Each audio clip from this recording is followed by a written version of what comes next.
여러분, 오늘 영상에서는 악명 높은 메디치 가문의 어둡고도 매혹적인 세계로 들어가 보겠습니다. 복살과 배신에서부터 너무 일찍 세상을 떠난 딸들까지 메디치 가문은 비극적이고 의문스러운 죽음들로 가득했습니다.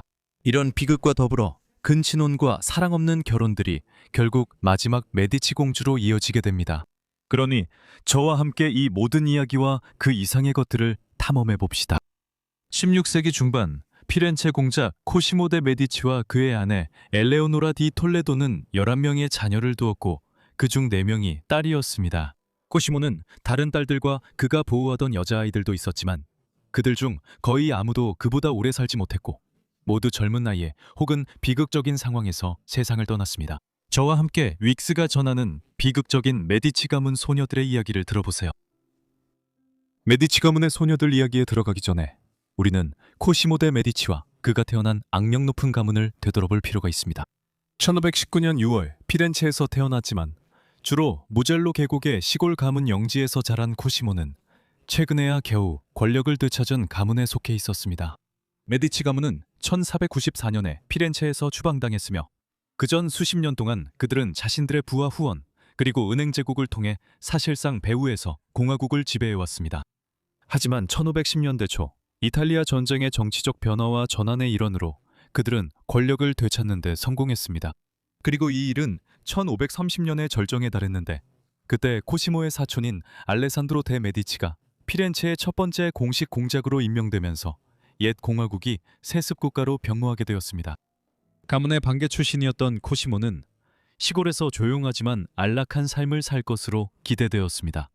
하지만 이 모든 것은 1537년에 바뀌게 됩니다. 그의 사촌 알레산드로가 암살당했고 어린 코시모는 겨우 17살의 나이로 피렌체의 새로운 공작으로 선택되었습니다. 코시모는 강력한 통치자임을 증명했고 1569년에는 더 명예로운 토스카나 대공의 칭호를 받으면서 메디치 가문이 부유한 시민에서 유럽의 군주로 도약하는 계기가 되었습니다. 그의 아내는 엘레오노라 디 톨레도였습니다. 1522년 스페인 살라만카에서 태어난 그녀는 귀족이자 당시 스페인 지배하에 있던 나폴리와 남부 이탈리아의 스페인 총독이었던 페드로 알바레스 데 톨레도의 딸이었습니다. 그녀는 17세였던 1539년에 스페인과 메디치 가문의 외교적, 군사적 동맹을 공고히 하기 위해 코시모와 결혼했습니다. 곧 많은 자녀들이 태어났지만 딸들은 대부분 짧은 생을 살게 되었습니다. 엘레오노라와 코시모는 결국 11명의 자녀를 두었으며 이는 근세 왕조의 기준으로 볼 때 그들의 결합이 매우 성공적이었음을 보여줍니다. 당시 왕실과 귀족 가문에서 부부의 가장 중요한 의무는 가문의 계승을 보장하기 위해 후계자를 낳는 것이었습니다. 코시모와 엘레오노라는 이 책임을 특히 잘 인식하고 있었습니다. 코시모의 전임자인 알레산드로 공작은 적법한 후계자를 남기지 않아 그의 메디치 가문 분파가 단절되었고 공작의 칭호가 뜻밖의 코시모에게 넘어가게 되었습니다. 엘레오노라와 코시모 사이에서 태어난 11명의 자녀 중 7명은 아들이었고 4명은 딸이었습니다. 딸들의 운명을 더 자세히 살펴보기 전에 잠시 아들들에 대해 간단히 알아보겠습니다. 이 중 피에트로와 안토니오는 유아기에 사망했습니다. 장남 프란체스코는 1541년에 태어나 1574년에 아버지 코시모를 이어 토스카나 대공이 되었습니다. 둘째인 조반니는 19세였던 1562년에 말라리아로 사망했지만 그 전에 이미 피사 대주교와 교회의 추기경이 되었습니다. 또 다른 아들 가르지아도 10대였을 때 형이 죽은 지 몇 주 만에 역시 말라리아로 사망했습니다. 그렇게 남은 것은 페르디난도와 피에트로였습니다. 페르디난도는 1587년에 형의 뒤를 이어 대공이 되었고 피에트로는 곧 알게 되겠지만 정신적으로 불안정하고 폭력적인 인물로 가족에게 수치스러운 존재였습니다. 코시모는 엘레오노라와 결혼하기 전 그리고 피렌체 공작에 오르기 전에도 이미 아버지가 되어 있었습니다. 그의 딸 비아데 메디치는 1536년경 피렌체 근처에서 태어났지만 그녀의 어머니의 신호는 비밀에 붙여졌고 오늘날까지도 알려지지 않았습니다. 비록 사생아였지만 코시모는 그녀를 자신의 딸로 인정하고 메디치 가문으로 받아들였습니다. 앞서 언급했듯이 그는 1539년에 마리 에레오노레와 결혼하게 되었고 비아는 그녀의 의붓딸이었지만 엘레오노라는 여전히 그녀를 친절하게 대했습니다. 결국 비아는 가족 소유의 빌라 디 카스텔로 저택에서 살게 되었고 그곳에서 그녀는 할머니 마리아 살비아티의 보살핌을 받았습니다. 그곳에서 그녀는 알레산드로 데 메디치의 사생아 딸인 줄리아 데 메디치와 어린 시절을 함께 보냈습니다. 줄리아는 비아와 나이가 비슷했고 마찬가지로 코시모의 보호를 받았습니다. 이 보호받는 가정에서 두 소녀는 지배 왕조의 자녀들에게 기대되는 교육과 교양을 받았습니다. 비아는 또한 밝고 다정한 성격으로 유명해졌으며 카스텔로의 조용한 정원 속에서 빛나는 작은 존재였습니다. 코시모는 비아를 매우 사랑했고 자신의 첫 2명의 적자 자녀가 태어난 후에도 비아가 여전히 가장 아끼는 아이임을 분명히 했습니다. 하지만 비극이 닥쳤습니다. 아버지와 함께 여행을 다녀온 후 비아는 심하게 아프기 시작했고 고열에 시달렸습니다. 안타깝게도 그녀는 회복하지 못하고 1542년 3월 1일에 세상을 떠났습니다. 말라리아 때문이었던 것으로 보입니다. 그녀는 6살이었습니다. 그녀의 죽음은 메디치 가문에서 깊이 애도되었고 그녀는 산 로렌초에 있는 메디치 가문의 지하 묘지에 명예롭게 안장되었습니다. 그녀가 세상을 떠난 후 코시모는 궁정화가 아녀로 브론지노에게 그녀의 사후 초상화를 의뢰했습니다. 그 결과는 애잔하면서도 오래 여운이 남는 이미지로 많은 사람들이 이것을 브론지노의 최고의 작품 중 하나로 평가합니다. 코시모와 엘레오노라의 딸 중 한 명은 매우 짧은 생을 살았습니다. 이 아이는 안나 데 메디치였습니다. 그녀는 실제로 코시모와 엘레오노라의 10번째 자녀였으며 둘째로 어린 자녀였습니다. 안나는 1553년 3월 19일에 태어나 그로부터 5달도 채 되지 않은 8월 6일에 세상을 떠났습니다. 그녀의 삶에 관한 자세한 내용은 사실상 전혀 남아있지 않습니다. 그녀가 어떤 상황에서 죽었는지도 정확히 알려져 있지 않습니다. 16세기에는 유아와 아동의 사망률이 매우 높았으며 전체 어린이의 30-35%가 10대 초반에 이르기 전에 사망했습니다. 천연두, 홍역, 인플루엔자와 같은 질병이나 영아 생존과 관련된 수많은 다른 합병증들로 인해 그랬습니다. 안나와 그녀의 많은 형제자매들 모두 같은 운명을 겪었습니다. 다른 비극적인 메디치 가문의 소녀들은 안나와 베아보다 훨씬 더 오래 살았지만 그들 중 누구도 오래 살지는 못했습니다. 3명 중 마지는 마리아 데 메디치였습니다. 그녀는 코시모와 엘레오노라의 11명의 자녀 중 첫째였습니다. 그녀는 부모님이 결혼한 지 1년 후인 1540년 4월 3일에 태어났습니다. 그래서 그녀가 자라면서 거의 매년 새로운 형제자매들이 피렌체의 빌라 메디치에 있는 메디치 가문의 유아실에 합류했습니다. 유아실에서 가장 특이한 존재 중 하나는 궁정 어릿광대 모르간티였는데 그는 항상 부엉이를 곁에 두고 아이들을 즐겁게 해주었습니다. 그곳은 따뜻한 가족적인 분위기였습니다. 코시모와 엘레오노라는 모든 기록에 따르면 진심으로 자녀들을 사랑했고 그들의 양육에 깊은 관심을 기울였습니다. 이는 초기 근대 유럽의 모든 왕실과 귀족 가문에서 볼 수 있는 일은 아니었습니다. 많은 왕실 아기들은 별도의 가정에서 자라 부모를 거의 보지도 못했습니다. 애정이 많았던 코시모와 엘레오노라도 자녀들이 정치적인 목적을 위해서도 존재한다는 사실을 충분히 이해하고 있었습니다. 스페인과 프랑스의 경쟁에 휘말린 이탈리아에서 유리한 동맹을 맺는 것은 메디치 가문의 영향력을 피렌체 너머로 확장하는 데 매우 중요했습니다. 메디치 가문의 왕조 동맹 전통에 따라 5살 어린 마리아의 초상화가 의뢰되었습니다. 사진이 존재하지 않던 시대에 이러한 그림들은 먼 궁정에 자신을 소개하는 역할을 했습니다. 그녀의 초상화 중 하나는 파리로 보내져 프랑스의 미래왕 앙리 2세의 아내이자 그녀의 사촌인 카트린 드 메디치에게 전달되었습니다. 이 제스처는 마리아가 5살임에도 이미 프랑스의 명망 높은 혼처 후보로 여겨졌음을 분명히 보여줍니다. 결국 1년 후에는 다른 결혼이 성사되었습니다. 그 무렵 마리아는 메디치 가문에서 가장 총명한 아이 중 하나로 주목받았습니다. 궁정의 작가들은 마리아의 지성을 언급하며 그녀가 동생들에게 수학과 다른 과목들을 가르쳤다고 기록했습니다. 마리아가 10대 중반에 이르렀을 때 코시모는 페라라, 모데나, 레조의 공작 에르콜레 2세 데스테와의 혼인동맹을 성공적으로 주선하여 그녀를 그의 아들이자 후계자인 알폰소와 약혼시켰습니다. 그러나 결혼식이 치러지기 전에 마리아는 갑자기 병에 걸렸고 아마도 말라리아였던 것으로 보이며 1557년 11월 19일에 겨우 17세의 나이로 세상을 떠났습니다. 거의 즉시 스캔들성 소문이 피렌체 전역에 퍼졌습니다. 어떤 이야기는 코시모 자신이 마리아가 젊은 귀족과 비밀 연애를 하고 있다는 사실을 알게 된 후 분노에 휩싸여 가족의 명예를 지키기 위해 그녀를 찔러 죽였다고 주장했습니다. 이 이야기는 당시 사람들에게 충격적이었지만 코시모가 자녀들에게 보였던 애정을 생각하면 거의 확실히 궁정의 헛소문에 불과했습니다. 1557년 말 마리아의 비극적인 죽음이 메디치 가문과 에스테 가문 사이에 혼인 동맹이 이루어지지 않았다는 것을 의미하지는 않았습니다. 어린 알폰소의 예비 신부만 바뀌었을 뿐입니다. 대신 이제 그는 마리아의 여동생인 루크레치아와 결혼하기로 결정되었습니다. 그녀는 1545년 2월 14일 피렌체에서 코시모와 엘레오노라의 5번째 자녀이자 3번째 딸로 태어났습니다. 그들의 둘째 딸 이사벨라는 가장 오래 살았고 가장 악명 높은 삶을 살았기 때문에 마지막에 다루겠습니다. 루크레치아는 피렌체의 디 메디치 궁정에서 늘어나는 형제 자매들과 함께 자라며 그들과 같은 방식으로 교육을 받았습니다. 하지만 1500년 말 언니 마리아가 사망하면서 그녀의 어린 시절은 갑자기 끝나버렸습니다. 루크레치아가 그때 겨우 12살이었지만 그녀의 아버지는 에르콜레 공작과 새로운 정치적 거래를 망설임 없이 추진했습니다. 그녀는 단순히 마리아의 자리를 대신해 알폰소와 결혼하게 되었습니다. 현대의 기준으로 보면 놀라운 일이지만 이것은 루크레치아에게 제안된 첫 번째 혼인도 아니었습니다. 1552년 그녀가 겨우 7살이었을 때 이미 그녀는 1550년부터 1555년까지 로마 가톨릭 교회의 수장이었던 율리오 3세 교황의 조카 파비오 델 몬테와 결혼할 계획이 세워졌습니다.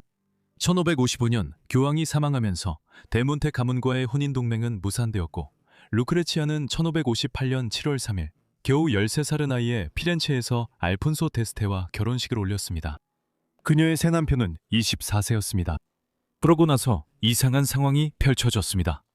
결혼식이 끝난 후 알폰소는 페라라에 있는 아버지의 궁정으로 돌아갔고 어린 루크레치아는 피렌체에 남겨졌습니다. 얼마 후 그는 프랑스로 가서 페라라의 입장을 카토 캉브레지 조약 협상에서 조율하는 일을 도왔습니다. 1559년 이 협정은 프랑스와 스페인 간 이탈리아 지배권을 둘러싼 오랜 투쟁을 마침내 끝냈습니다. 한편 루크레치아는 이름뿐인 결혼 상태로 남겨졌고 사실상 남편에게 버려진 채로 방치되었습니다. 그 후 몇 달 동안 코스모는 페라라의 에리콜레 공작과 자신의 새 사위에게 편지를 써서 루크레치아가 언제 남편과 함께 새로운 도시로 갈 것인지 궁금해했습니다. 많은 편지들이 답장을 받지 못했는데 그 이유 중 하나는 페라라에서의 상황이 걷잡을 수 없이 악화되고 있었기 때문입니다. 에리콜레 공작은 중병에 걸려 1559년 10월에 사망했고 알폰소가 알폰소 2세로서 공작 자리에 오르게 되었습니다. 그제서야 루크레치아는 마침내 그를 따라오라는 소환을 받았습니다. 그래서 1559년 늦가을 겨우 14살이었던 루크레치아는 페라라, 모데나, 그리고 레조의 새로운 공작 부인으로서 도시에 도착했습니다. 이후 얼마 지나지 않아 브론지노가 그녀의 유명한 매너리즘 초상화를 그렸습니다. 브론지노의 초상화에서 루크레치아는 거의 비정성적으로 창백하게 보이는데 이는 근세 유럽 귀부인들 사이에서 유행하던 이상적인 미의 기준이었지만 어쩌면 그녀의 연약한 건강을 은근히 암시하는 것일 수도 있습니다. 그녀는 1560년에는 이미 몸이 좋지 않았습니다. 페라라에 도착한 후 그녀는 공적인 의무를 수행하려고 노력했지만 그녀의 건강 상태는 점점 악화되었습니다. 1561년 이되자 그녀는 반복되는 열병에 시달렸고 대부분의 시간을 방 안에 머물러야 했습니다. 코시모는 자신의 의사들을 보내 그녀를 치료하게 했지만 아무것도 그녀의 건강 악화를 막을 수 없었습니다. 발열 증세, 코피, 심한 기침, 그리고 극심한 체중 감소가 이어졌습니다. 에스테 궁정에서는 북살에 대한 소문이 돌았지만 현대 역사가들은 이런 이야기들을 일축합니다. 증거는 오히려 폐결핵을 가리킵니다. 1561년 4월 21일 루크레치아는 겨우 16세의 나이로 페라라에서 세상을 떠났습니다. 그녀는 에스테 가문의 영묘에 안장되었습니다.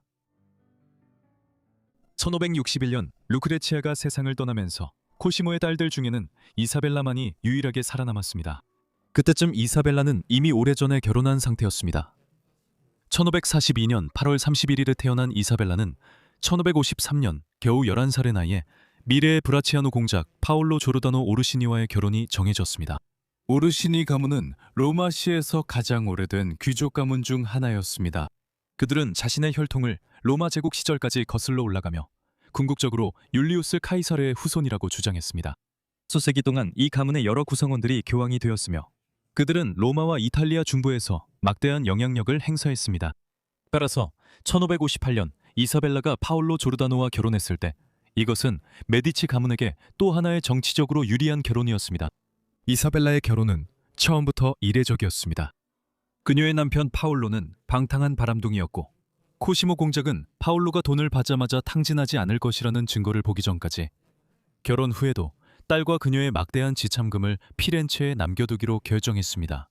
결국 그녀는 로마로 떠났지만 그곳에서 1560년대 여러 차례 유산을 겪으며 힘든 시간을 보냈습니다. 수차례의 실패 끝에야 그녀는 마침내 2명의 건강한 아이를 출산했습니다. 1571년에 프란체스카라는 딸을, 그 다음해에는 비르지니오라는 아들을 낳았습니다. 프란체스카와 비르지니오는 17세기까지 오래 살았고 이사벨라가 더 오래 살았다면 많은 손주들을 볼 수 있었을 것입니다. 하지만 그녀는 그러지 못했습니다. 이제 대공 코시모 1세는 많은 가슴 아픈 상실을 견뎌야 했습니다. 이사벨라가 그의 유일한 생존 딸이었지만 그는 어린 여자 피우견인 엘레오노라 디 가르지아 디 톨레도도 두고 있었습니다. 그녀는 1553년에 그의 보호 아래 태어났습니다. 엘레오노라는 실질적으로 혼인으로 맺어진 조카였습니다.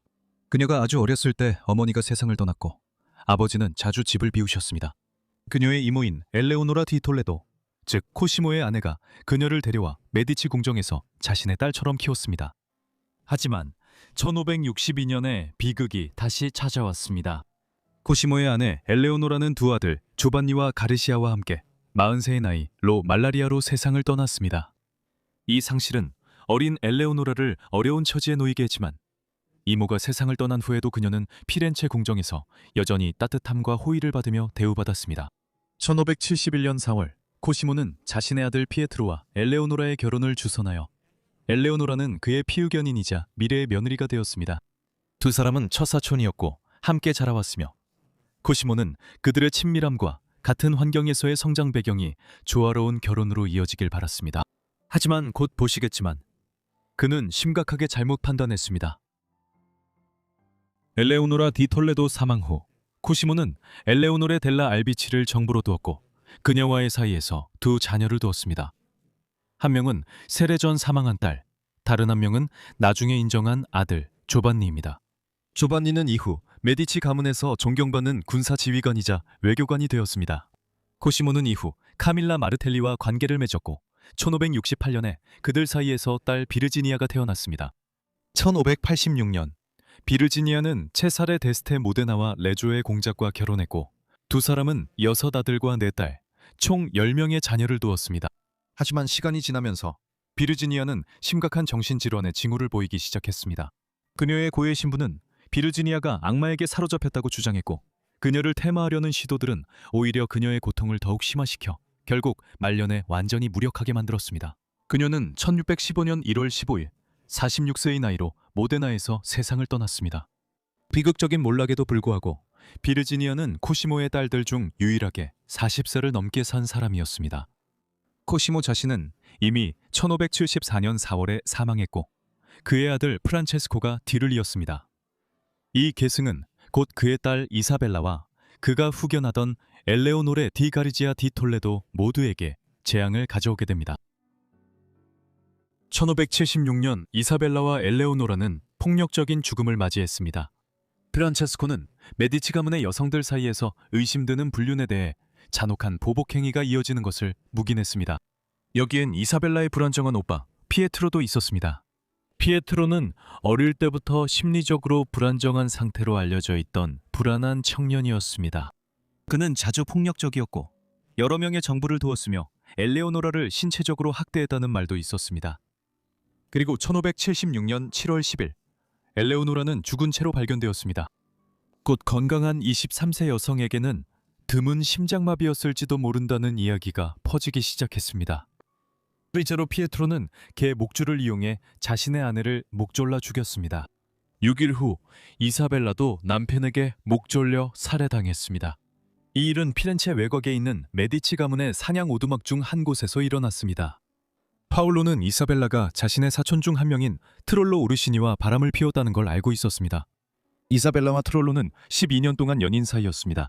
그들은 1564년에 이사벨라가 임신 중에 또 다른 아이를 잃은 후 위로를 찾기 위해 바람을 피우면서 관계를 시작했습니다. 파올로가 아내를 살해하기로 결심한 것은 그의 처남인 프란체스코 데 메디치 대공의 지원을 받았을 가능성이 높으며, 그 이유는 그들의 불륜인이 더 이상 용납될 수 없을 정도로 너무 공개적으로 드러났기 때문인 것으로 보입니다. 따라서 메디치 가문의 마지막 딸은 33세의 나이에 자신의 남편에게 살해당했고, 자신의 오빠의 승인 아래 간통으로 그를 망신시킨 것에 대한 복수로 목숨을 잃었습니다. 그것은 충격적인 결말이었습니다. 이는 메디치 가문의 딸들이 결혼 동맹을 맺기 위한 정치적 도구로 이용된 뒤 폭력적으로 버려졌다는 사실을 잘 보여줍니다.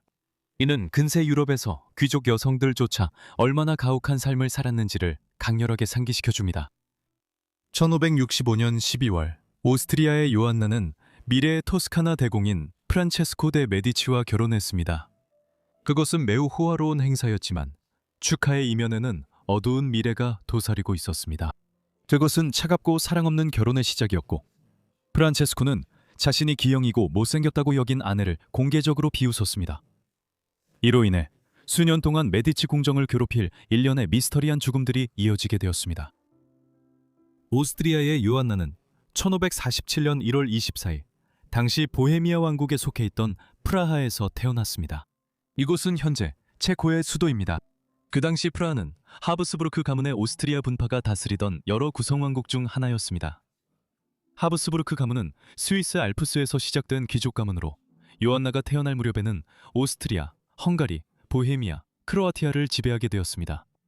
그녀의 아버지는 오스트리아 페르디난트 대공이자 헝가리, 보헤미아, 크로아티아 왕이었습니다. 그는 페르디난트 1세 신성 로마 제국 황제로 더 잘 알려져 있지만, 그 치모는 요한나가 9살이던 1556년 애에 얻게 되었습니다. 요한나의 어머니는 보헤미아, 헝가리의 안나였습니다. 그녀는 헝가리의 라슬로 2세의 딸이자 헝가리 야겔론 왕가의 마지막에서 두 번째 왕의 딸이었습니다. 1526년 모하치 전투에서 오스만 투르크와의 전투 중 그녀의 오빠 루이스 2세 왕이 전사했기 때문에 합스부르크 가문이 헝가리, 보헤미아, 크로아티아를 상속받게 되었습니다. 이 모든 것에 더해 조안나의 삼촌은 스페인 왕이자 스페인 제국의 통치자인 카를로스 5세였습니다. 즉, 그녀는 유럽 대부분과 전 세계적으로 성장하는 대륙 제국을 지배하는 가문에서 태어났습니다. 조안나의 가족은 또한 매우 대가족이었지만 그녀의 탄생은 끔찍한 대가를 치르고 이루어졌습니다. 그녀의 어머니는 이미 43세였고 수년간의 출산으로 인해 허약해져 있었으며, 유아와 산모의 사망률이 높았던 시대에 위험한 출산을 겪었습니다. 조안나가 태어난 지 사흘 만에 그녀의 어머니는 합병증으로 세상을 떠나 신생아는 어머니를 잃게 되었습니다. 한편 그녀의 아버지는 프로테스탄트 종교개혁의 혼란과 유럽, 특히 독일을 휩쓸들던 참혹한 전쟁에 몰두하느라 살아남은 자녀들에게 신경 쓸 겨를이 거의 없었습니다. 그래서 그는 조안나와 몇몇 형제자매를 오스트리아 인스부르크 수녀들에게 맡겼습니다. 그곳 수도원의 엄숙한 복도에서 어린 대공녀 조안나는 독실한 신앙심과 엄격한 학문이 어우러진 분위기 속에서 자랐습니다. 하지만 수업과 기도 속에서도 그녀의 미래는 이미 결정되어 있었습니다. 조안나는 독립을 위해서가 아니라 결혼을 위해 길러지고 있었습니다. 조안나의 어린 시절 내내 오스트리아와 스페인의 합스부르크 가문은 유럽 전역에서 전쟁에 휘말려 있었습니다. 가장 긴 전쟁은 이탈리아에서 벌어졌고, 프랑스와 스페인은 1490년대 중반부터 패권을 다퉜습니다. 이제 기회가 찾아왔습니다. 1537년 코시모 1세대 메디치가 피렌체의 공작이 되었습니다. 그는 거의 40년 동안 이 도시국가를 통치했으며, 그의 위상은 1569년에 토스카나 대공의 치모를 차지할 수 있을 정도였습니다. 프랑스와 스페인 사이에 카토 캉브레지 조약이 체결되면서 1559년에 길고도 피비린내 나는 이탈리아 전쟁이 막을 내리자 코시모는 안절부절 못하게 되었습니다. 권력의 균형이 변화하면서 그는 자신의 가문의 미래를 불확실한 평화 속에서 보장할 수 있는 새로운 동맹을 맺고자 열망했고, 어쩌면 절박하기까지 했습니다. 이탈리아 전역의 귀족 궁정에는 갑작스러운 열기가 휩쓸었습니다. 기회를 감지한 야심찬 가문들은 유럽의 위대한 왕조들과 아들들을 혼인시키려 서둘렀습니다. 이러한 혼인 제안 중 하나는 조안나를 코시모의 장남이자 후계자인 프란체스코와 결혼시키는 것이었습니다. 초기 근대 유럽에서 이런 귀족과 왕실의 결혼이 늘 그렇듯 수년간의 협상이 있었고, 신랑 신부가 적절한 나이가 될 때까지 기다려야 했습니다. 조안나는 1565년에야 마침내 이탈리아로 보내져 프란체스코 데 메디치와 결혼하게 되었습니다. 이 결혼은 그녀의 오빠 막시밀리안 2세가 1564년에 신성 로마 제국 황제이자 오스트리아, 헝가리, 보헤미아, 크로아티아의 합스부르크 영토의 통치자로 즉위한 후 탄력을 받았습니다. 페르디난트 1세와 달리 막시밀리안은 스페인 사촌인 펠리페 2세 국왕과 같은 친밀한 관계를 맺지 못했고, 그래서 이탈리아에서 새로운 동맹을 통해 자신의 영향력을 강화하려 했습니다. 오스트리아의 조안나와 프란체스코 데 메디치의 결혼은 16세기에서 정치적으로 가장 중요한 결혼 중 하나이자 주목할 만한 결혼으로 떠올랐습니다. 1565년 요하나와 프란체스코의 결혼식에 대한 수많은 기록이 남아있으며, 이 화려한 결혼식이 열리기 전, 결혼식 당일, 그리고 이후에 작성된 묘사들이 있습니다. 이 행사는 유럽 전역에 엄청난 관심을 끌었으며 수십 명의 귀족과 대사, 사절들이 자신들의 군주를 대표하기 위해 피렌체에 몰려들었습니다. 훗날 토스카나 대공이 되어 이탈리아의 분열된 정치 지형에서 사실상 통치자가 될 남자의 결혼식이었습니다. 예를 들어 결혼식의 사건들을 기록한 일기 작가 중 한 명은 요한 야콥 푸가로. 그는 근세 유럽에서 가장 부유한 은행 가문 중 하나의 일원이었습니다. 결혼식에 앞서 피렌체로의 공식적인 엔트라타, 즉 입성이 있었습니다. 요한나는 자매인 바르바라와 이탈리아로 여행 중이었고, 바르바라는 같은 시기 페라라 공작 알폰소 2세와 결혼할 예정이었으며, 오빠는 새로운 이탈리아 동맹을 강화하고 있었습니다. 이것들은 화려한 행사들이었습니다. 유명한 이탈리아 르네상스 미술 전기, 작가 조르조 바사리와 같은 인물들의 예술 작품이 피렌체의 정문을 향해 수백 미터에 걸쳐, 그리고 도시 안까지 설치되었습니다. 피렌체 시민들은 거리 곳곳에 나와 있었고, 결혼 행렬이 도시 중심부로 들어오기 전에 가장 멋지고 화려한 옷을 입으라는 요청을 받았습니다. 이 모든 것은 장관을 연출하고 모두가 미래의 토스카나 대공작 부인이 누군지 알게 하려는 것이었습니다. 마침내 12개의 거대한 개선문 아래를 지나면서 각각이 승리와 기쁨, 신의 은총을 기리는 장엄한 걸작이었고, 조안나는 유명한 메디치 예배당이 있는 웅장한 산 로렌초 대성당에 도착했습니다. 1565년 12월 18일, 그곳에서 18세의 대공녀 조안나는 24세 프란체스코 데 메디치와 눈부신 화려함 속에서 결혼식을 올렸습니다. 피렌체는 기뻐하며 도시 전체가 그녀를 기리는 축제로 빛났습니다. 그러나 겉으로는 화려했지만 그 이면에는 곧 어둠이 드리워졌습니다. 두 위대한 왕조의 영건을 약속했던 그 결혼은 차갑고 기쁨이 없는 것으로 드러났습니다. 조안나와 프란체스코는 성대한 결혼식에서는 화려했지만 서로의 곁에서는 따뜻함을 거의 느끼지 못했습니다. 메디치 궁전의 대리석 벽 뒤에서 어린 대공녀의 피렌체 생활은 외로움과 조용한 슬픔 속에서 펼쳐졌습니다. 처음부터 조안나와 프란체스코의 결혼 생활은 갈등으로 가득했습니다. 그들의 결혼식의 화려함도 곧 드러난 깊은 균열을 감출 수 없었습니다. 프란체스코의 불륜, 두 사람의 충돌하는 성격, 그리고 조안나의 허약한 건강이 모두 그들을 멀어지게 했습니다. 하지만 의무감과 신분에 대한 기대에 얽매여 그들은 왕실의 책무를 다했습니다.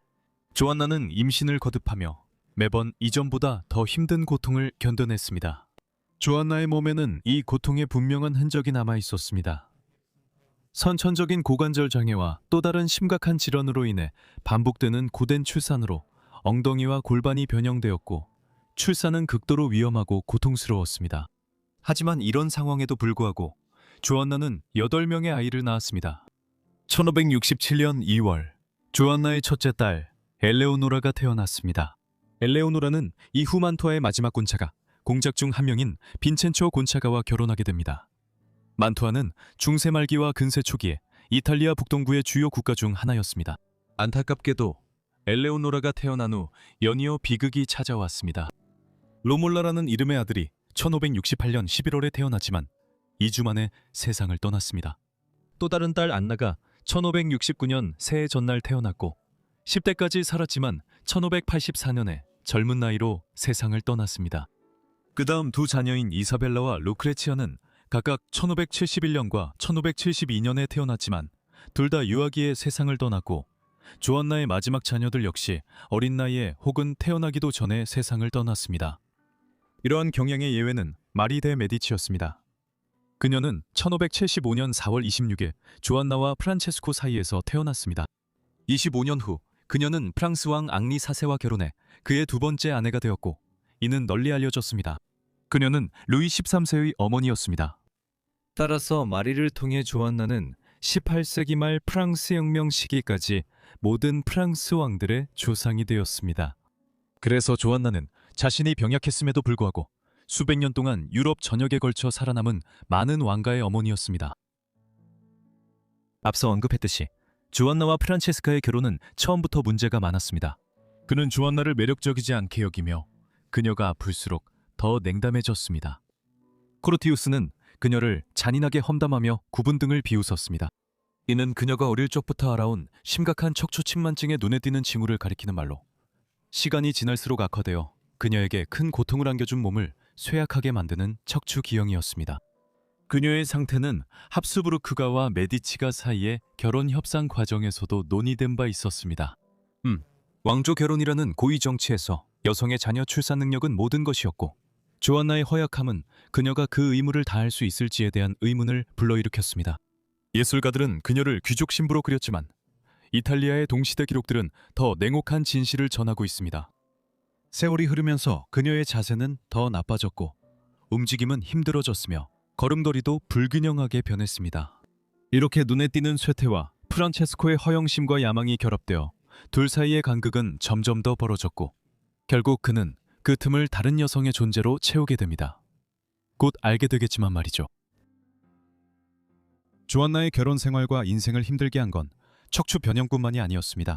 그녀의 남편은 악명 높게 바람을 피웠고 아내에게 얼마나 외도를 했는지 숨기려는 노력조차 거의 하지 않았습니다. 그의 가장 유명한 정부는 비앙카 카펠로였습니다.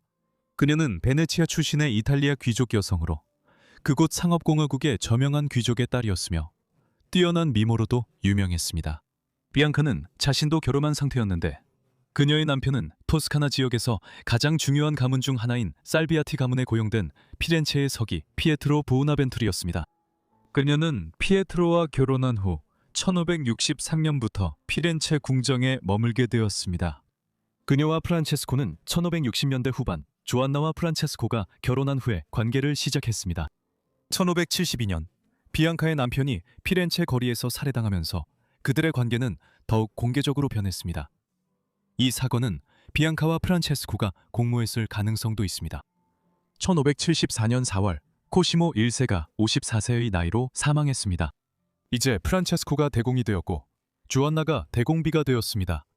하지만 이 새로운 지위는 상황을 더욱 악화시켰고 프란체스코는 자신의 권력을 이용해 아내를 모욕했습니다. 그는 자신의 정부인 비앙카 카펠로를 대공 가문에서 불과 몇 걸음 떨어진 궁전 안에 호화로운 아파트를 마련해 주었습니다. 이 대담한 행동은 유럽의 궁정들을 충격에 빠뜨렸습니다. 당시의 왕자들과 왕들이 정부를 두는 것은 흔한 일이었지만 그들은 적어도 비밀을 지키는 예의는 지켰습니다. 그러나 프란체스코는 그런 노력을 전혀 하지 않았습니다. 그와 비앙카는 피렌체 사람들 앞에서 조안나 본인 앞에서까지 그들의 애정을 공개적으로 드러내며 그들의 관계를 과시했습니다. 자존심 강한 대공비에게 그것은 공개적인 치욕이었고 온 궁정의 감시 속에서 매일같이 배신을 상기시키는 일이었으며 상황은 점점 더 악화될 뿐이었습니다. 이 시점에서 프란체스코는 자신의 가문을 이을 적법한 남자 후계자가 아직 없었습니다. 그에게 이보다 더 큰 야망은 없었고 프란체스코는 점점 절박해졌습니다. 비앙카는 언제나처럼 교활하게 자신의 기회를 포착했습니다.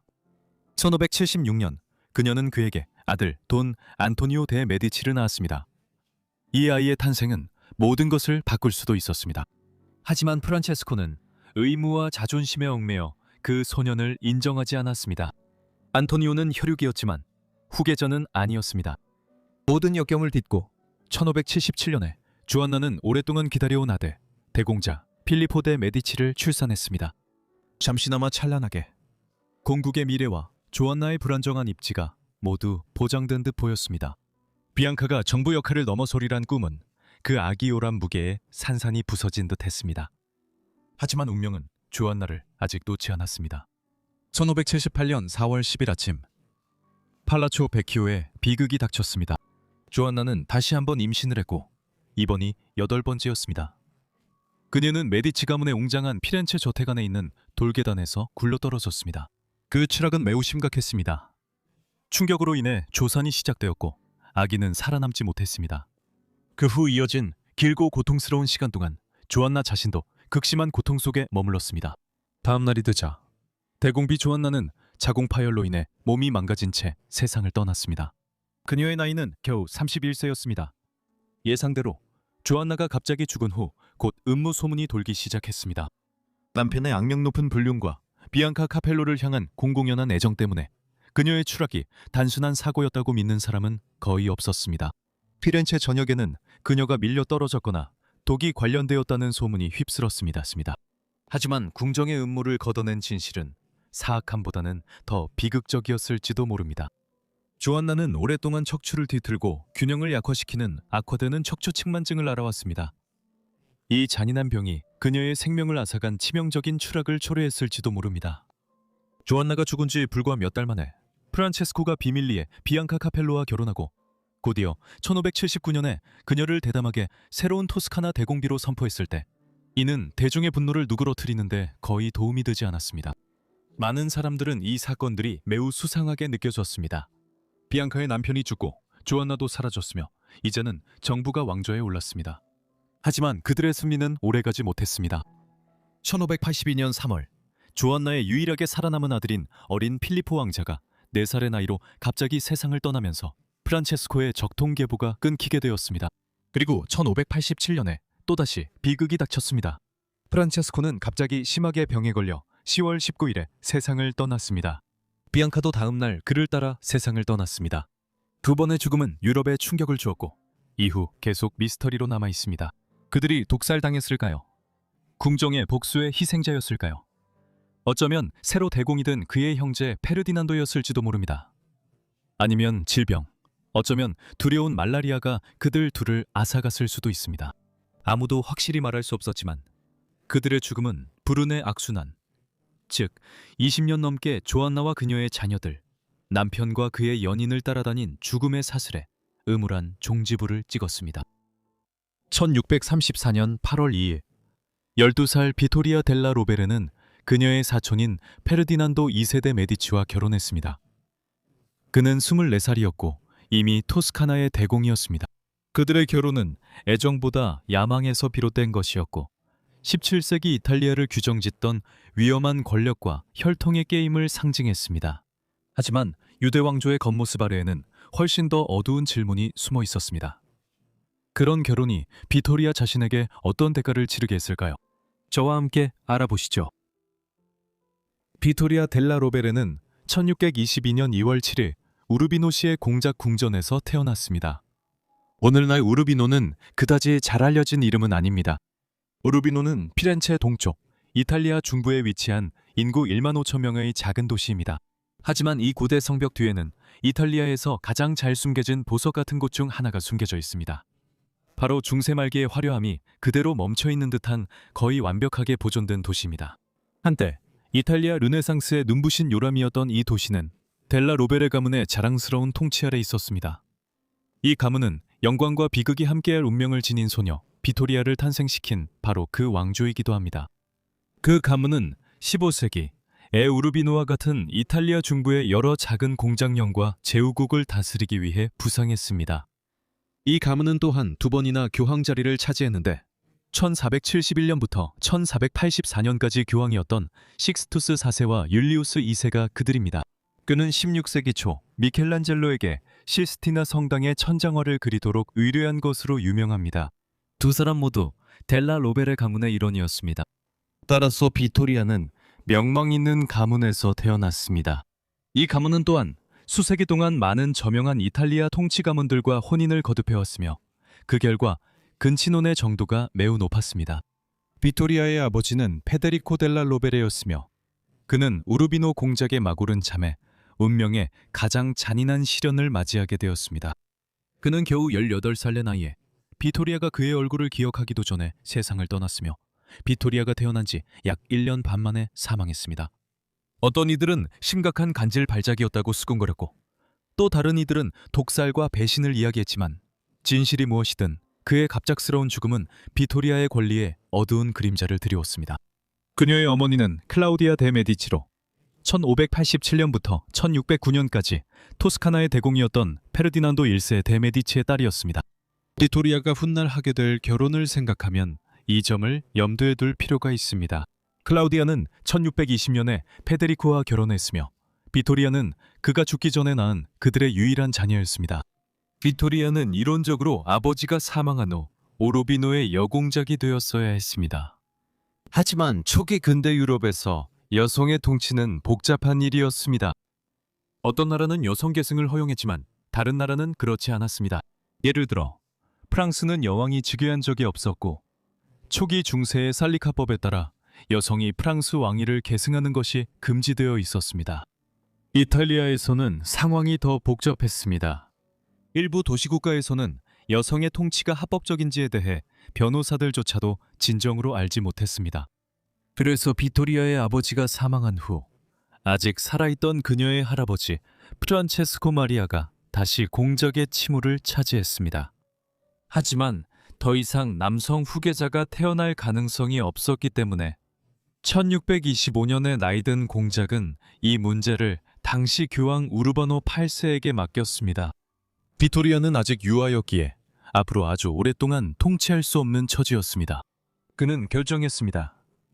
이탈리아 중부의 광대한 교황령 북쪽 끝에 위치한 우르비노 공국은 단순히 교황령에 합병될 것이라고 말이죠. 1631년 82세 프란체스코 마리아가 사망하자 교황청은 공식적으로 공국의 통치권을 장악했습니다.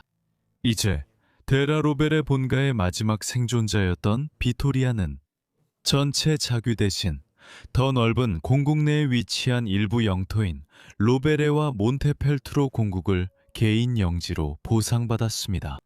태생의 권리를 빼앗긴 것에 비하면 작은 보상이었지만 이로 인해 비토리아는 유아 시절부터 여공작이 되었습니다.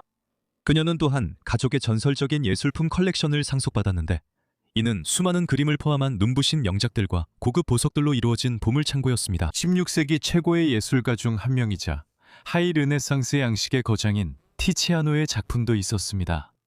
아주 어린 나이임에도 불구하고 이렇게 방대하고 값진 유산 덕분에 그녀는 이탈리아에서 가장 인기 있는 신부 중 한 명이 되었고 그녀의 부와 지위를 차지하려는 여러 왕조들의 관심을 끌었습니다. 남편이 사망한 후 클라우디아 데 메디치는 1626년에 전 오스트리아의 대공 레오폴트 5세와 재혼했습니다. 그녀는 21세였고 새 남편은 39세였습니다. 그녀는 이제 서부 오스트리아의 티롤 지역에서 그의 배우자로서 새로운 역할을 맡기 위해 떠났고 그곳에서 두 번째 가정을 꾸리게 됩니다.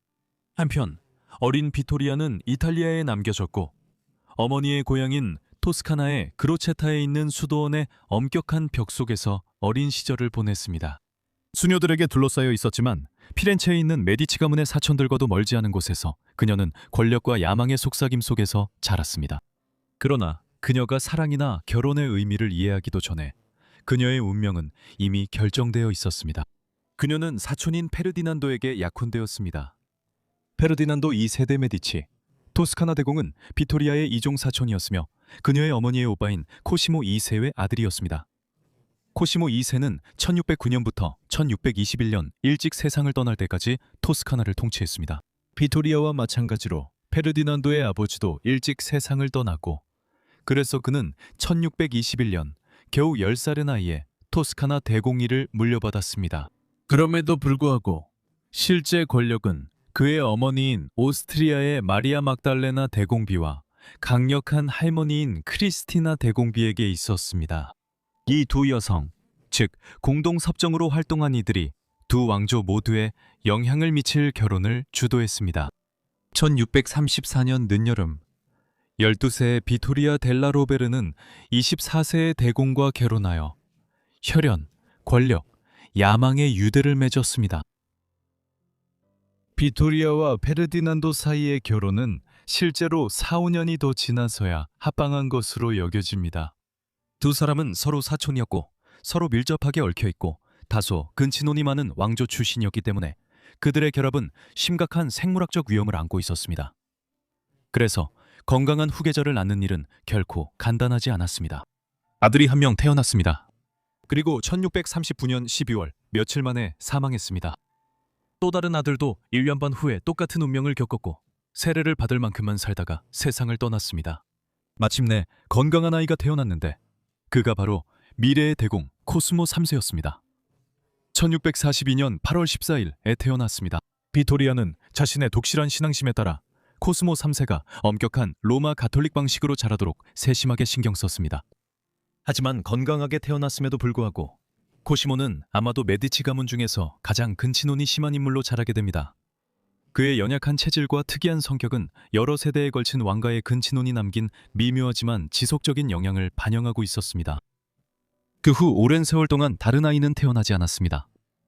비토리아의 남편이 동성애자였다는 것은 꽤 분명해 보입니다. 건강한 후계자가 태어나자 그는 자녀를 낳는 결혼의 의무가 끝났다고 여겼지만 사실 이는 근세 시대에 기대되던 방식과는 달랐습니다. 천연두, 매독, 흑사병, 그리고 수많은 치명적인 질병들이 유럽을 휩쓸던 시대에는 남녀노소 할 것 없이 쓰러져 다시는 일어나지 못하는 일이 놀라울 정도로 흔했습니다. 삶과 죽음의 가혹한 현실 때문에 권력과 야망을 가진 가문들은 항상 가문을 잇기 위해 두세 명의 잠재적인 후계자를 준비해 두었습니다. 그들의 둘째 후계자는 유난히 늦은 시기에 태어났고 그럴 만한 충분한 이유가 있었습니다. 코스모가 태어난 직후 비토리아는 페르디난도가 남자 시종과 함께 침대에 있는 장면을 목격했고 이 스캔들은 오랜 세월 두 사람 사이를 멀어지게 만들었습니다. 그들은 1659년에 10번째로 화해할 때까지 거의 말을 섞지 않았습니다. 9개월 후 비토리아는 또 다른 아들 프란체스코 마리아 데 메디치를 1660년 11월에 출산했으며 이로 인해 그와 그의 형 코시모 사이에는 무려 18년의 나이 차이가 생겼습니다. 대공국의 후계자들의 어머니로서의 역할 외에도 비토리아의 토스카나 대공비로 지낸 시절은 특이했습니다. 남편과의 서운한 관계로 인해 그녀는 주로 궁정에서 자신만의 별도 거처를 유지했습니다. 그들은 그의 성적 지향을 넘어서도 매우 다른 두 사람이었습니다. 페르디난도는 유명한 과학 아카데미를 설립한 과학과 문화를 중시한 인물이었으며 유명한 천문학자이자 과학자인 갈릴레오를 종교재판소로부터 보호하는 데 도움을 준 것으로 알려져 있습니다. 비토리아는 그녀의 사촌과는 정반대였으며 수녀들에게 교육받고 부분적으로 자란 여성이었고 로마 가톨릭 신앙에 한치의 흔들림도 없는 신봉자였습니다. 비토리아는 갈릴레오를 이단자라고 믿었던 17세기 이탈리아인이었습니다.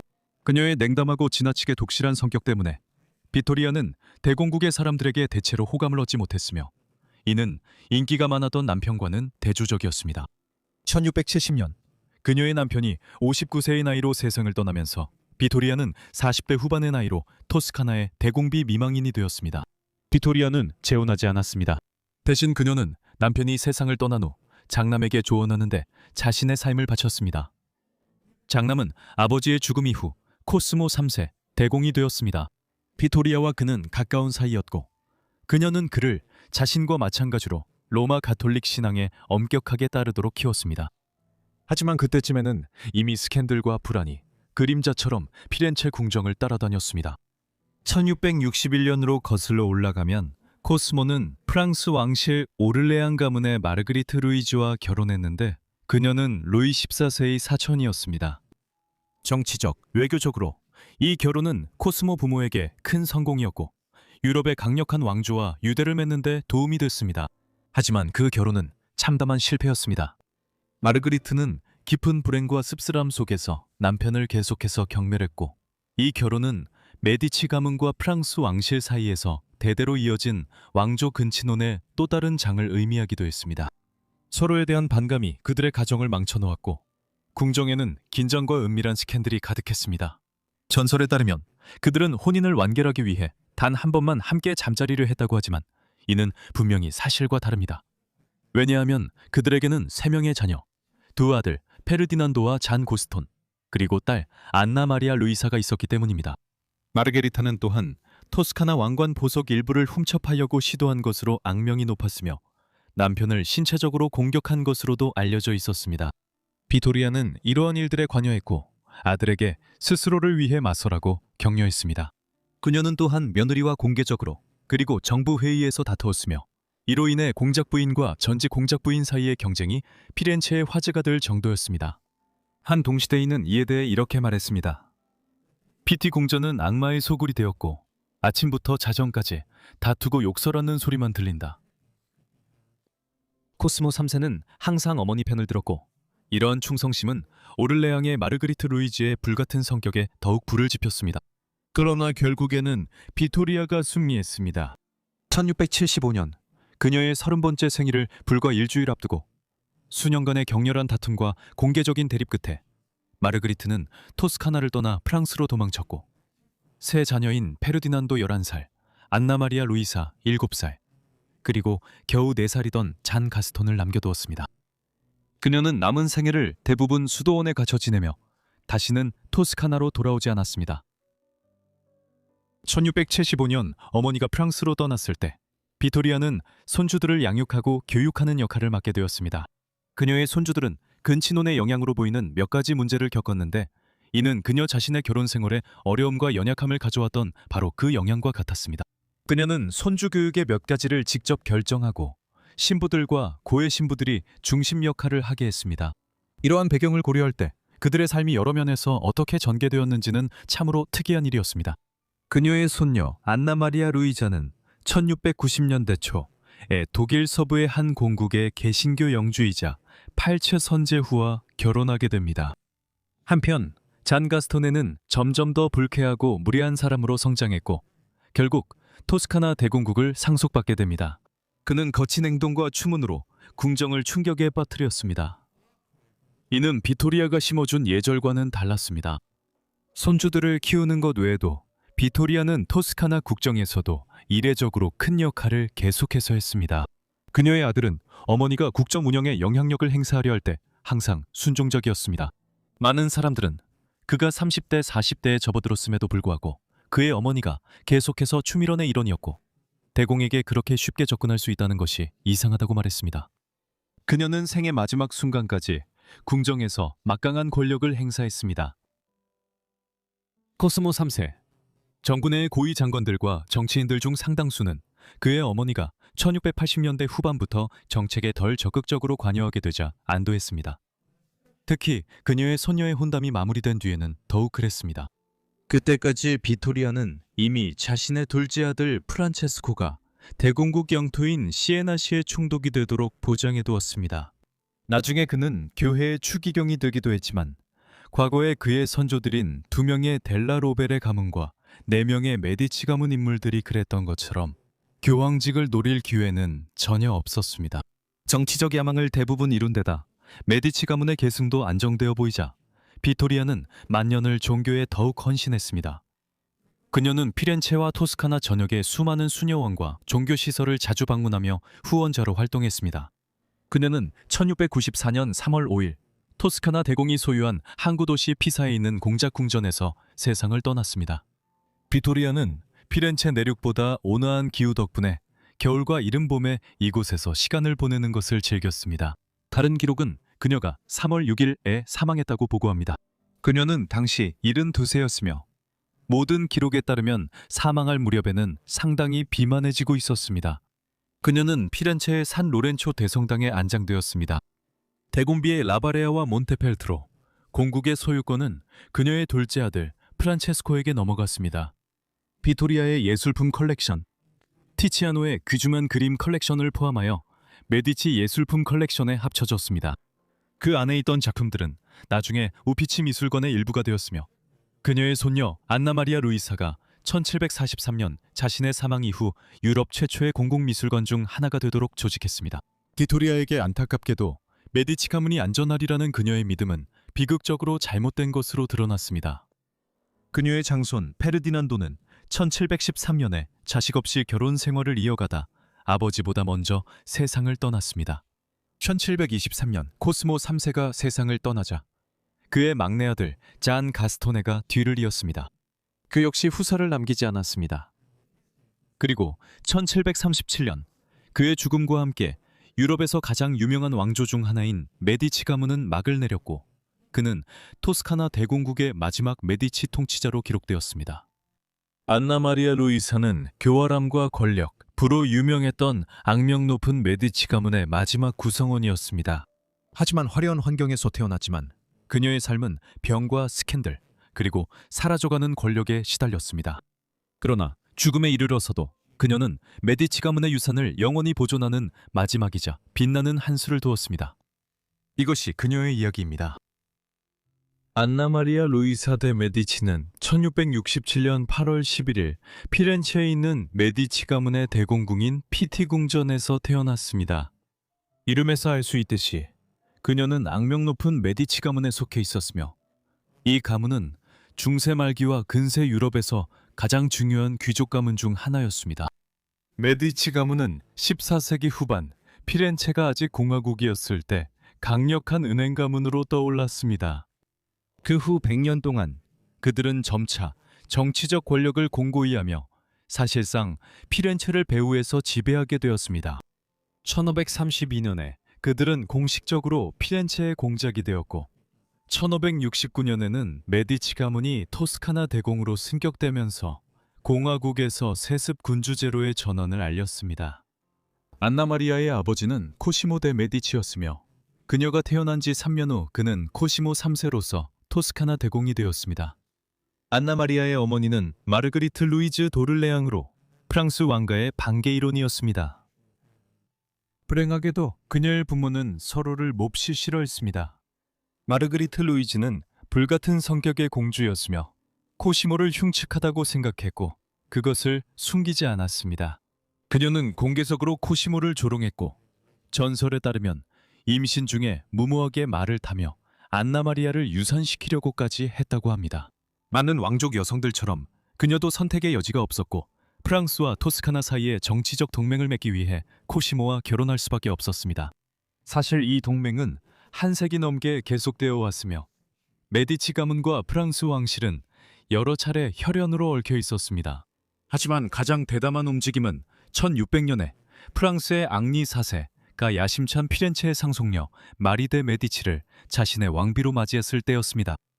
이것은 여러 번의 혼인 중 하나였으며 메디치 가문과 프랑스 부르봉 왕가 사이에 어느 정도 근친혼을 낳게 했습니다. 그들은 또한 유럽의 또 다른 주요 왕가인 합스부르크 가문과도 밀접하게 혼인관계를 맺었으며 이 가문의 여러 분파가 스페인과 오스트리아를 통치했습니다.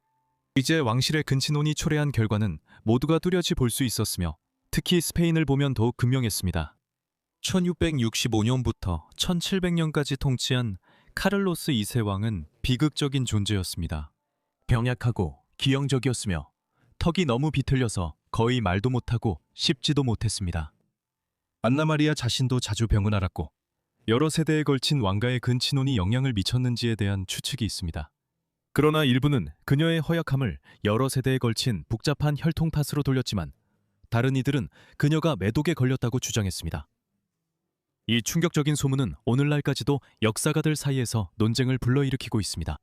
안나 마리아에게는 남자 형제가 둘이 있었는데 4살 위의 후계자 페르디난도와 4살 아래의 잔 가스토네였습니다. 그러나 그들의 왕실 어린 시절은 황금기가 아니었습니다. 수년간의 격렬한 싸움 끝에 그들의 어머니는 메디치 궁정을 떠나 1675년에 프랑스로 도망쳤고 7살의 안나 마리아와 그녀의 형제자매들을 남겨두고 갔습니다. 이제 그들은 할머니 비토리아 델라 로베레의 손에서 자라게 되었고 슬프게도 다시는 어머니를 볼 수 없었습니다. 이 일이 그들의 남은 삶과 그들의 왕조 세태에 어떤 영향을 미쳤는지는 추측만 할 수 있습니다. 대공의 유일한 딸로서 안나 마리아의 결혼 문제는 그녀가 어릴 때부터 중요한 사안이었습니다. 초기에는 그녀를 사촌인 프랑스의 대도팽, 즉 당시 루이 14세 왕의 지정된 후계자와 결혼시키려는 제안이 있었습니다. 하지만 이 결혼은 성사되지 않았습니다. 만약 그렇게 되었더라면 메디치 가문과 프랑스 왕가인 부르봉 가문 사이에 또 하나의 근친혼과 혼맥이 형성되는 셈이었을 것입니다. 1670년대와 1680년대 다른 잠재적인 신랑 후보로는 포르투갈의 페드로 2세 왕이 있었습니다. 하지만 결국 그녀의 아버지가 승인한 혼인 동맹은 서부 독일 라인란트의 중요한 영방인 팔츠 선제후 요한 비렐름과의 결혼이었습니다. 이 협정의 일환으로 팔츠 선제후는 코스모가 왕자 전하라는 칭호를 얻는 데 도움을 주었습니다. 이 칭호 덕분에 그는 대공이라는 칭호만 가지고 있었음에도 불구하고 유럽의 왕들과 동등한 반열에 오를 수 있었습니다. 두 사람은 결국 1691년 6월 5일에 결혼했습니다. 안나 마리아는 24세였고 요한은 36세로 요한이 12살 더 많았습니다. 함께 열린 축제 동안 한 당시의 목격자는 안나 마리아에 대해 이렇게 말했습니다. 그녀는 키가 크고 피부가 하얗고 눈이 크고 또렷했습니다. 그녀의 눈과 머리카락 모두 검었고 입은 작고 입술은 도톰했으며 치아는 상아처럼 하였습니다. 이 결혼은 성공과 실패가 섞여 있었습니다. 한편으로 안나 마리와 그녀의 남편은 음악과 문화에 대한 사랑을 공유했고 독일 뒤셀도르프시에 있는 그들의 화려한 궁정에서 서로의 활동을 지원했습니다. 하지만 이 결혼에는 실망감이 드리워져 있었고 질병으로 얼룩졌을 수도 있습니다. 그녀의 남편 요한 비렐름은 안나 마리아가 그의 신부가 되기 수년 전 첫 번째 결혼 생활 중에 매독에 걸렸다는 소문이 오랫동안 돌았습니다. 그 첫 번째 아내는 1689년에 결핵으로 사망했지만 매독에 관한 소문은 결코 사라지지 않았습니다. 매독은 수십 년에 걸쳐 몸을 망가뜨릴 수 있는 느리고 잔인한 질병입니다. 만약 안나 마리아가 매독에 걸렸다면 그녀를 괴롭혔던 만성 질환들을 설명할 수 있을 것이고 근친혼만이 원인이라는 의문을 제기할 수 있습니다. 소름 끼치는 단서는 1692년에 나타났습니다. 그녀는 임신을 했지만 곧 유산하고 말았습니다. 이후로 그녀와 요한은 아이를 갖지 못했습니다. 그리고 그 한 번의 유산으로 인해 메디치 가문은 멸망에 한 걸음 더 가까워졌습니다. 안나 마리아와 요한의 자녀 없음은 단순한 개인적인 비극이 아니었고 메디치 왕조 전체에 충격을 안겨주었습니다. 안나 마리아에게는 오직 2명의 형제가 있었지만 두 결혼 모두 계승 문제에 있어서는 재앙이었습니다. 대공국의 상속자인 페르디난도는 1713년에 자식 없이 사망했고 얀 가스통과 작셀 롬베르크의 안나 마리아의 사랑 없는 결혼은 불행만을 낳았으며 물론 자녀도 없었습니다. 페르디난도가 죽었을 때쯤에는 이미 모든 것이 명확해졌습니다. 메디치 가문의 직계 혈통은 사라질 운명이었습니다. 자신의 유산을 지키기 위한 필사적인 시도로 코시모 3세 대공은 급진적인 칙령을 발표했습니다. 남성 후계자가 없을 경우 자신의 딸이 대공국을 계승할 수 있다고 명시한 것이었습니다. 이 칙령은 신성 로마 제국 황제 카를 6세를 격분시켰습니다. 그는 대공국이 제국의 봉토이므로 오직 자신만이 계승법을 바꿀 수 있다고 선언했습니다. 그는 잠시 안나 마리아의 계승권을 인정하는 듯 했지만 곧 입장을 번복하며 오스트리아와 토스카나가 메디치 왕건을 물려받을 왕가에 대해 합의해야 한다고 주장했습니다. 코지모가 이를 통해 무엇을 이루고자 했는지 알기 어렵습니다. 안나 마리아는 46세로 이미 가임기를 한참 지났습니다. 설령 그녀가 대공국을 상속받는다 해도 그녀를 이을 후계자는 아무도 남지 않게 됩니다. 코시모는 망상에 빠졌던 걸까요? 절박했던 걸까요? 아니면 다른 바람이 있었던 걸까요? 1723년 10월 25일 코시모 3세는 극적인 마지막 선언을 발표했습니다. 토스카나의 독립은 꼭 지켜줘야 한다. 잔 가스톤 이후에는 안나 마리아 루이사가 아무런 도전 없이 계승하게 되며 대공만이 자신의 후계자를 지명할 수 있다. 그것은 그가 임종을 앞두고 미래를 통제하려는 마지막 절박한 시도였다. 엿새 후 그 시대에는 놀라운 나이인 81세 코시모는 세상을 떠났다. 잔 가스톤은 토스카나 대공으로 즉위하여 1737년까지 통치했으며 그때까지 그의 누나 안나 마리아 루이사는 여전히 살아 있었고 아버지가 정한 대로 상속을 받을 준비가 되어 있었다. 하지만 코시모의 마지막 소원은 좌절되고 말았다. 결정적인 순간이 오자 유럽은 그의 선언과 안나 마리아를 외면했다. 마쿠에서 유럽의 강대국들은 이미 토스카나의 미래를 모의하고 있었다. 비엔나, 파리, 마드리드에서는 외교적 움직임이 일어나 토스카나 왕조의 합스부르크 가문을 안치려 했다. 처음에는 미래의 스페인 왕인 인판테 까를로스에게 관심이 쏠렸지만 그는 1736년에 밀려나게 되었다. 그 대신 왕관은 곧 신성 로마 황제가 될 프랑스와 드 로렌에게 약속되었고 이는 합스부르크의 지배를 확고히 하며 메디치 가문의 운명을 결정지었다. 안나 마리아가 할 수 있는 일은 거의 없었다. 토스카나는 유럽의 거인들의 뜻에 맞서기에는 너무나도 작은 나라였다. 영국, 프랑스, 스페인, 오스트리아는 메디치 가문 유산을 무시하고 토스카나의 미래를 마음대로 나눴다. 프란치스코 드로렌이 자리를 잡으면서 그로부터 한 세기 이상이 지난 이탈리아 통일의 열풍이 휩쓸기 전까지 대공국은 합스부르크 가문의 소유로 남아 있었다. 안나 마리아가 피렌체로 돌아온 뒤의 시절은 다소 특이했다. 그녀의 남편은 1716년에 사망했고 그녀는 이듬해 디셀도르프에서 피렌체로 돌아왔다. 그 후 20년 동안 그녀는 궁정에서 중요한 인물로 자리 잡았다. 안나 마리와 그녀의 오빠 장가스터는 피와 쓰라린 원한 외에는 거의 아무것도 공유하지 않았다. 그는 안나 마리아와의 끔찍한 결혼을 주선한 그녀를 몹시 싫어했다. 안나 마리아는 너무 불쾌하고 뚱뚱해서 궁정의 웃음거리가 되었다. 한편 장가스토는 저속한 방탕함에 빠져 연회에서 구토를 하고 외설스러운 농담을 하는 것으로 유명했다. 반면 안나 마리아는 무너져가는 메디치 가문에 세련되고 존경받는 상징적 인물이 되었다. 아이러니하게도 마지못해 도와준 미망인 올케이자 우아한 피올렌테 베아트리치와 함께 안나 마리아는 장가스톤의 대외 이미지를 구하기 위해 썼다.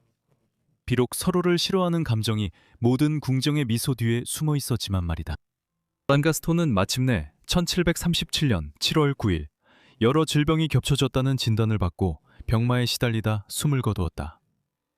그의 곁에는 상직자들과 늘 그를 지켜보던 누이 안나 마리아가 있었다. 그가 죽자 안나 마리아는 수세기에 걸친 귀중한 예술품들과 광대한 영지, 눈부신 보물 등 모든 것을 상속받았다. 대공국만 제외하고 말이다. 이제 새로운 통치자들이 권력을 잡게 되었다.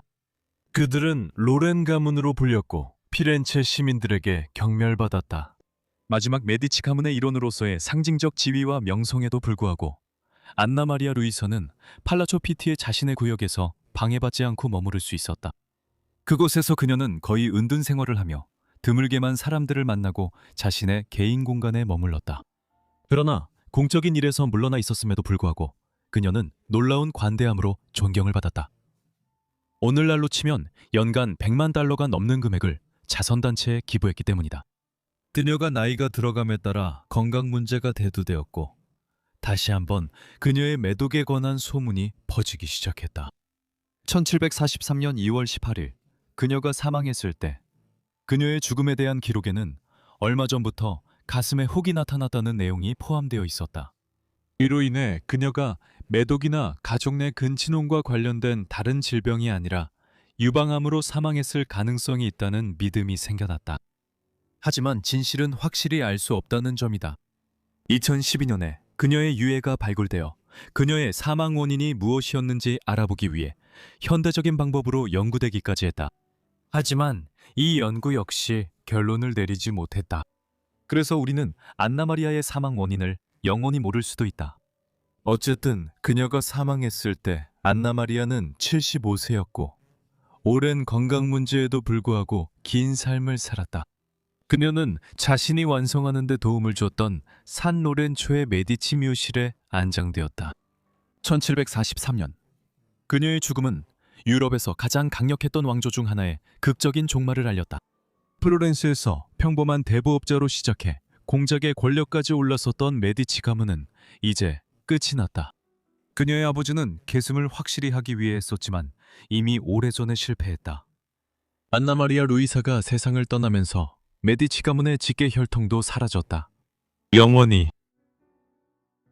메디치 가문의 쇠퇴와 몰락에서 그녀가 맡았던 역할을 넘어서 안나 마리아는 오늘날 예술 후원자로 가장 잘 알려져 있다.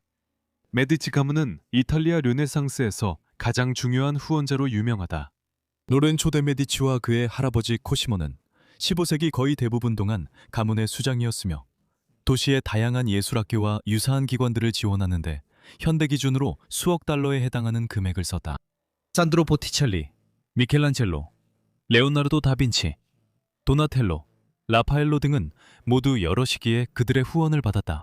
그 결과 메디치 가문은 세계에서 가장 위대한 예술 컬렉션 중 하나를 소유하게 되었다.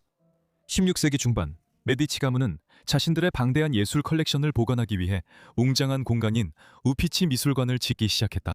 거의 2세기 후 안나 마리아는 350년에 걸쳐 모아진 그림, 조각상 등 그 모든 컬렉션을 온전히 상속받았다.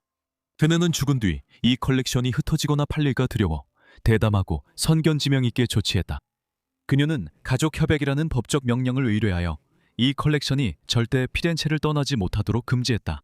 대신 이 컬렉션은 온전한 상태로 우피치 미술관에 남아 대중에게 공개되었고, 메디치 가문의 유산은 권력이 아니라 예술을 통해 보존되었다.